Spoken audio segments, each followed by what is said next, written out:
Bonjour.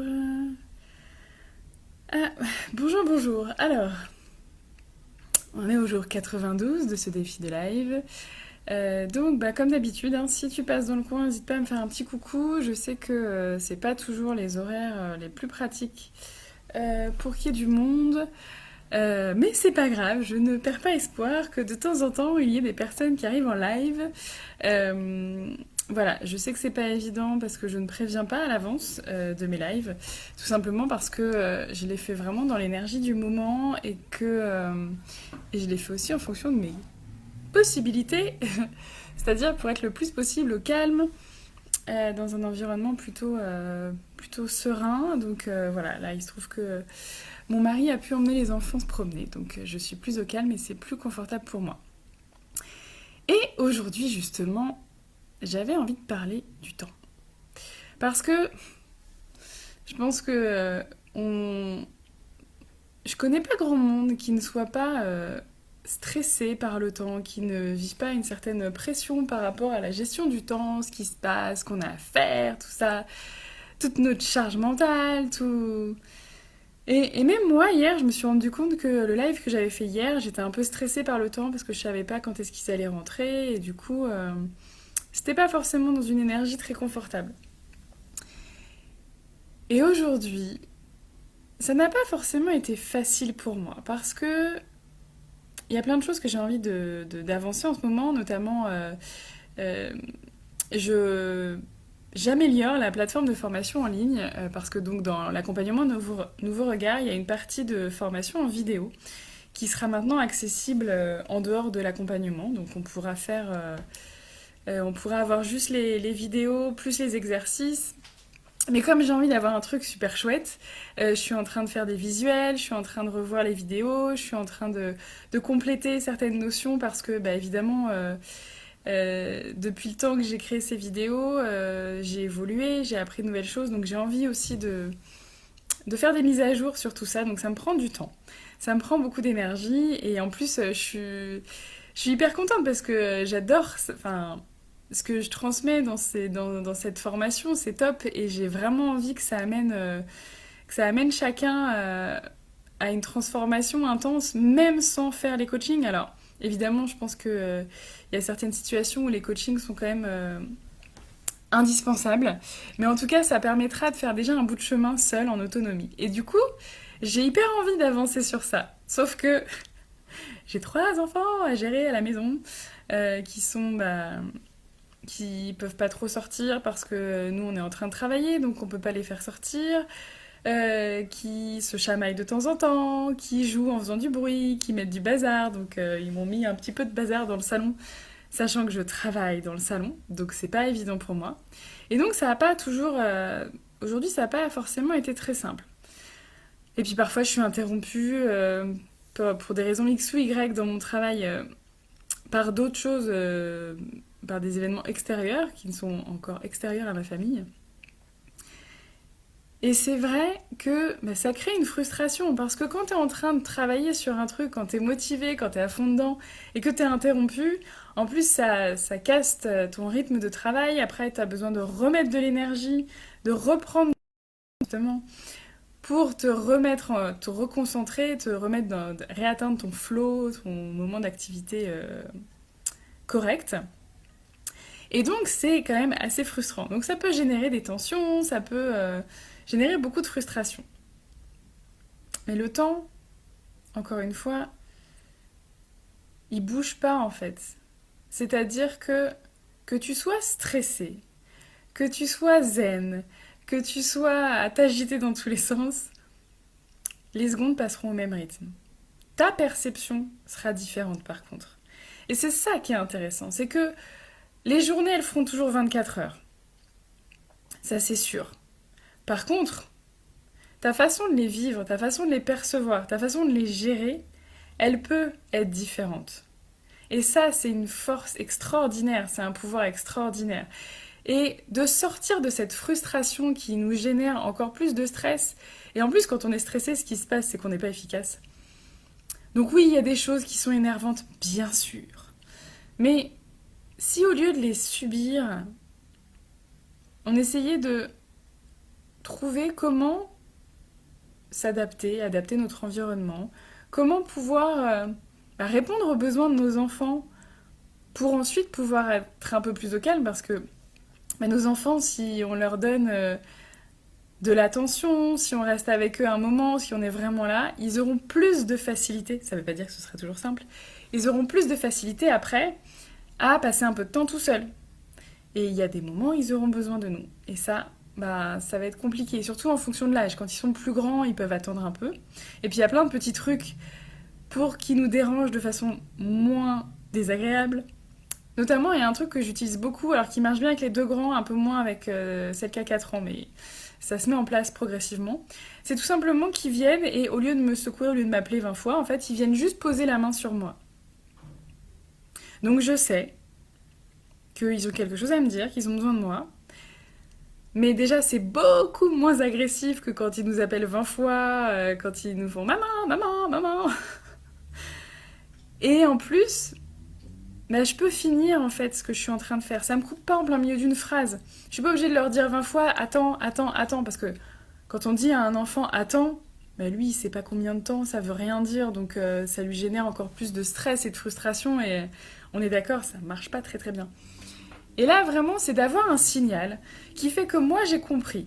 Je sais qu'ils ont besoin de moi. Et je sais que je vais leur répondre. Mais pas forcément dans la seconde. Je finis ce que je suis en train de faire. Et ça marche beaucoup mieux que de s'énerver. Et il y a des moments où aussi, quand on sait que là, on va gérer nos enfants, oui, on n'aura pas autant de temps de façon concentrée, de façon purement seule pour travailler. Donc comment on va faire? Est-ce qu'il y a des moments où on peut alterner avec, avec notre conjoint pour justement pouvoir avoir ces moments de concentration? Est-ce qu'on peut leur faire une activité qui... alors évidemment, si possible, on évite les écrans, mais bon, des fois on n'a pas le choix. On les limite au moins. Mais est-ce qu'on peut leur faire une activité où on sait que ça va les mettre, qui vont être un peu au calme pendant 10, 20, 30 minutes, et du coup on voit ça ensemble, on gère ça ensemble, et on sait qu'on aura ce temps-là. Et puis parfois, c'est d'accepter d'être là aussi pour eux. Et que peut-être, on fera moins de choses dans notre journée. Et c'est ok. Que peut-être, il faut un petit peu redéfinir nos priorités. Et du coup, se dire qu'est-ce qui est essentiel dans mon travail aujourd'hui? Qu'est-ce qui est essentiel dans mon bien-être aujourd'hui? De quoi j'ai réellement besoin? Qu'est-ce que j'ai réellement besoin de faire aujourd'hui pour me sentir bien et fière de moi à la fin de la journée? Parce que ce qui se passe souvent, c'est que on va passer énormément de temps à faire des petites choses, genre gérer les mails, répondre à une ou deux personnes, enfin ça peut nous prendre énormément de temps à revoir notre planning, à faire des petites choses qui sont pas très importantes, ou alors des choses qu'on peut faire sans être très concentré dessus. Et donc quand on va avoir une heure vraiment au calme, au lieu de se concentrer sur l'élément qui est vraiment important pour nous, qui nous demande vraiment de la concentration, en fait on va faire plein d'autres choses. Plein d'autres choses qu'on pourrait soit ne pas faire et reporter au lendemain, ou en tout cas que si on les fait pas, c'est pas très grave. Et il y a plein de choses aussi qu'on peut faire en ayant les enfants à côté de nous qui font du bruit. Parce qu'il y a des choses qui nous demandent moins de concentration, qui nous demandent moins de focus. Et donc, on peut parler aux enfants en même temps ou savoir qu'on peut être interrompu sans que ce soit vraiment grave. Donc, c'est comment on va organiser son planning, comment on va gérer notre énergie pour que ça se passe au mieux. Et puis moi, il y a un truc qui s'est passé aujourd'hui, c'est que donc ma fille de 4 ans, quand elle est à l'école, elle fait la crèche. Elle fait la sieste. Et à la maison, elle la fait pas.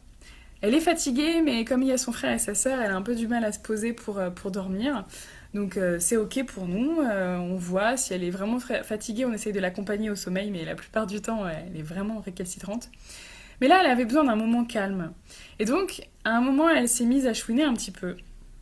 Donc j'ai arrêté ce que j'étais en train de faire parce que de toute façon, ça servait à rien à part continuer de m'énerver, de râler parce qu'elle pleure derrière et voilà. Enfin, je sais que si elle pleure, c'est pas contre moi. Si elle pleure, c'est qu'elle a besoin de quelque chose. Donc je suis allée la voir. Je l'ai prise dans mes bras et on est resté, je sais pas, 10-15 minutes comme ça où juste elle était dans mes bras. Et honnêtement, j'avais un milliard de trucs à faire. Mais je me suis demandé quelle était la priorité pour moi. Qu'est-ce qui était le plus important? Qu'est-ce que, qu'est-ce que j'avais vraiment envie de transmettre à mes enfants? Qu'est-ce que j'ai vraiment envie d'incarner? Voilà, quelle est ma priorité? Et moi, ma priorité, c'est d'être là pour mes enfants. C'est de leur apporter le meilleur, c'est de leur montrer que s'ils ont besoin de moi, je suis là, quoi qu'il arrive.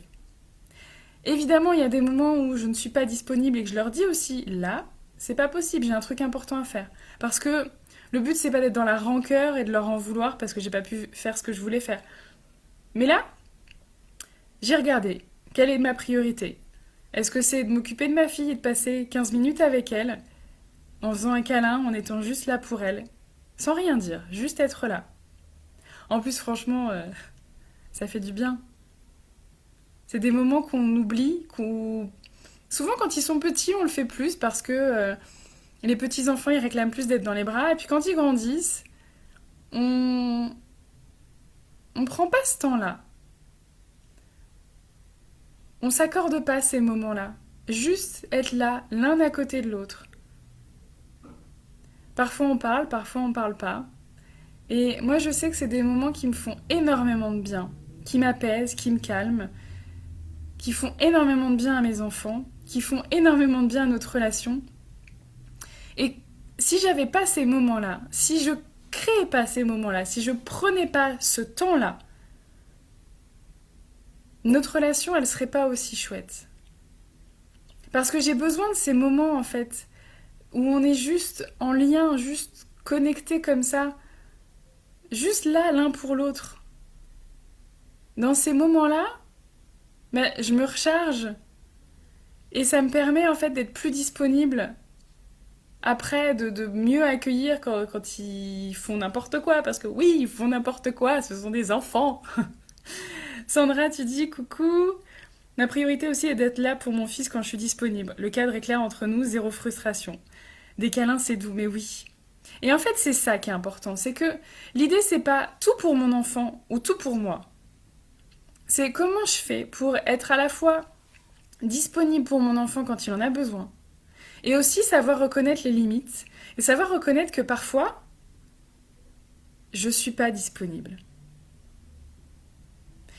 Et il y a des situations où on va se rendre disponible parce qu'on sent que le besoin de notre enfant est vraiment très important.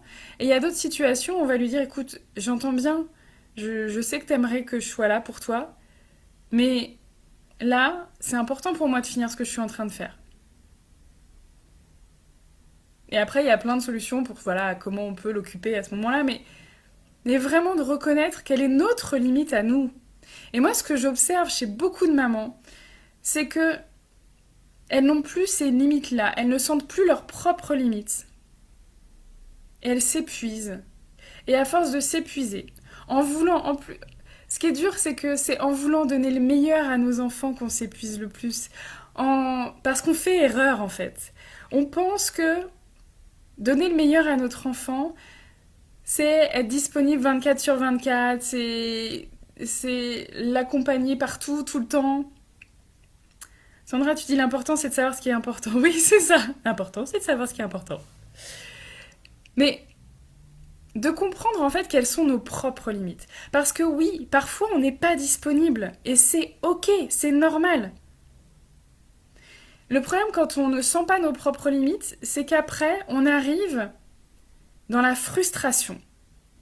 On arrive dans la rancœur. On arrive dans l'épuisement. On arrive dans le stress. Et on commence à en vouloir à notre enfant. On commence à lui crier dessus.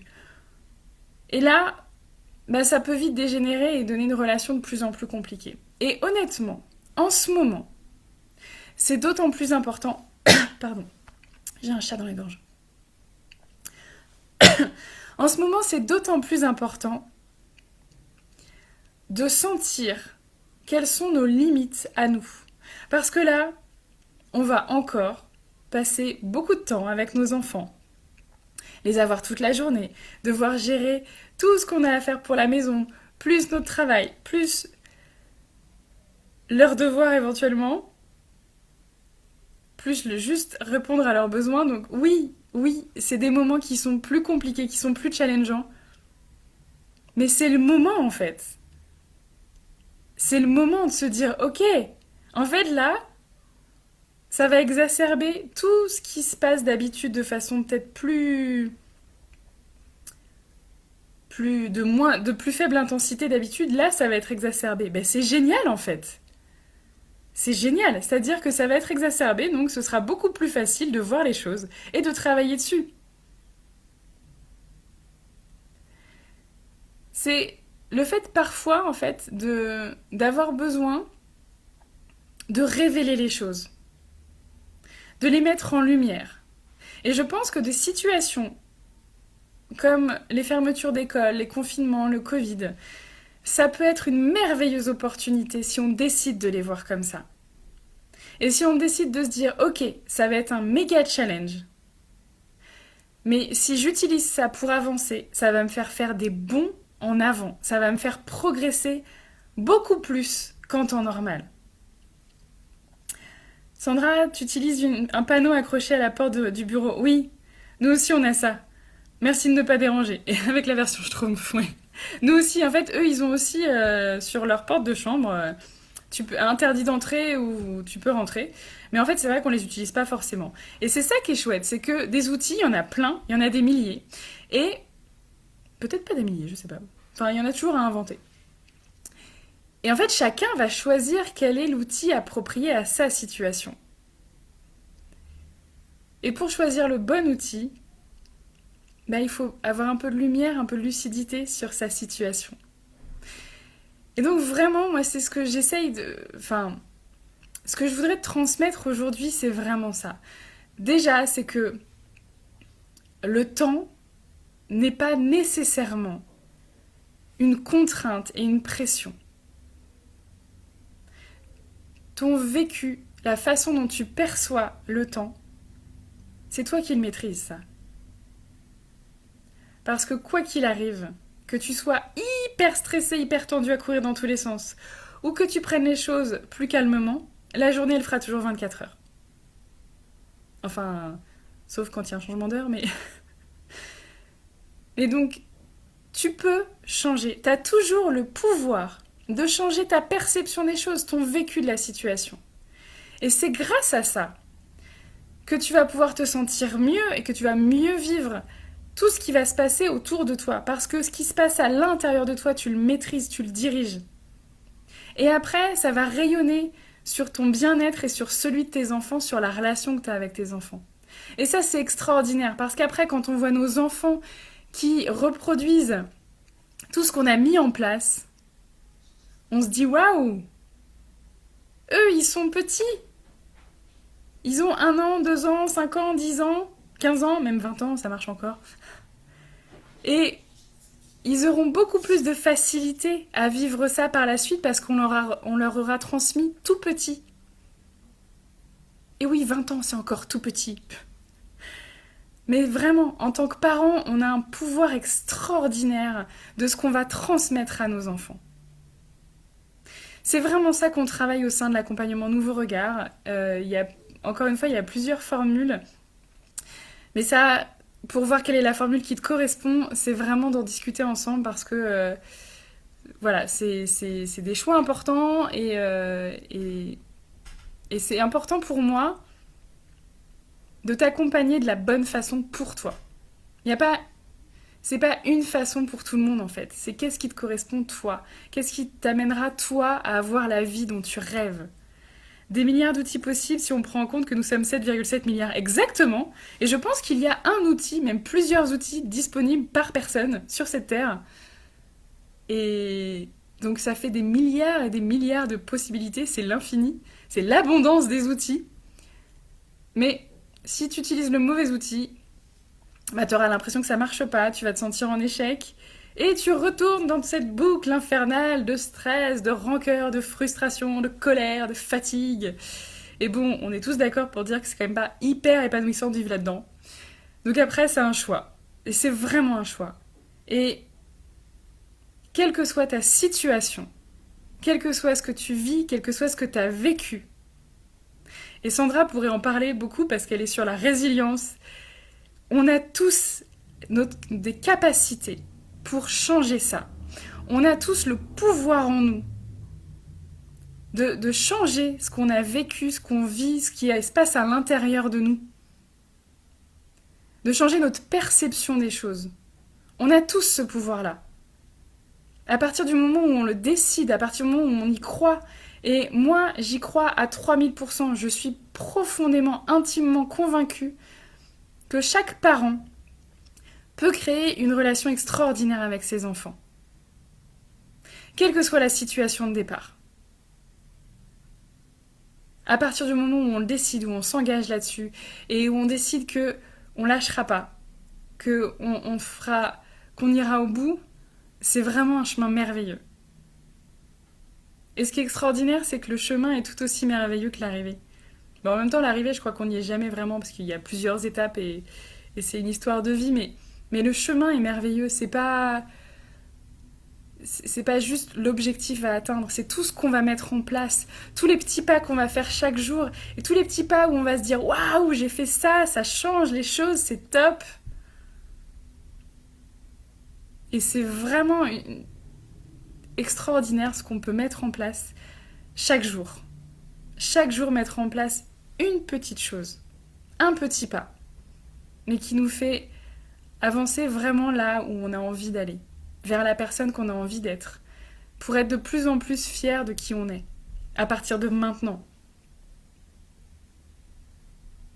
Alors si ça te parle, si c'est quelque chose qui fait écho en toi, n'hésite pas à me contacter en messagerie privée ou mets un commentaire sur le post, sous le live, et puis on en parlera.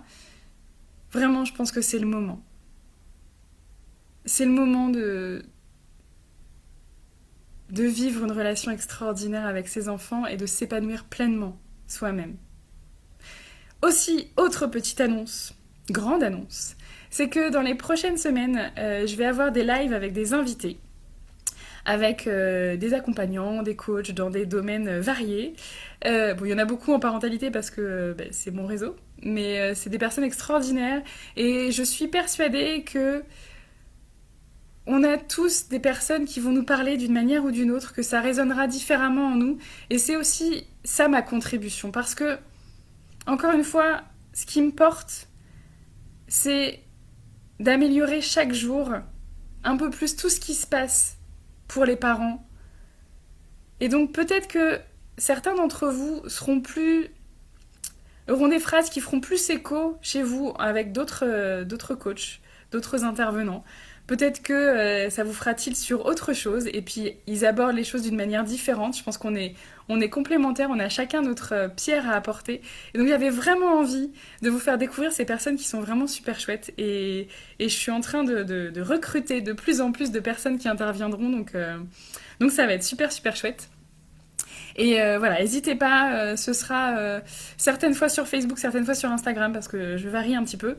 Mais en tout cas, je mettrai les replays dans tous les cas. Je vous souhaite une merveilleuse fin de journée et je vous dis à très bientôt. Ciao!